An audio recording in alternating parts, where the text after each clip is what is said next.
Topic வந்து ரொம்ப ரொம்ப சிம்பிள் அண்ட் பவர்ஃபுல்லான டாபிக் நினைக்கிறேன். Law of attraction. இந்த கோல்டன் அவரை பேஸ் பண்ணி நிறைய விஷயங்கள் நம்ம பண்ணிட்டு இருக்கோம். எப்படி தங்க நேரம் நம்மளோட வாழ்க்கையை மாத்த போகுது? இதுக்கான ஒரு கான்செப்ட் என்ன? எதற்காக தங்க நேரம் கொண்டு வரப்பட்டது?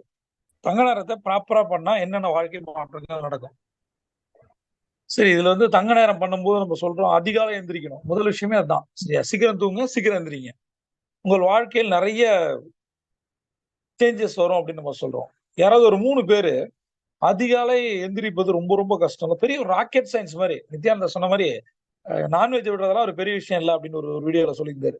அது மாரி காலைல எந்திரிக்கிறது ஒரு பெரிய ராக்கெட்ஸ் $1,000,000 கொஸ்டின் மாரி இருக்குல்ல. காலைல எந்திரிச்சிட்டா ரொம்ப பெரிய விஷயம்.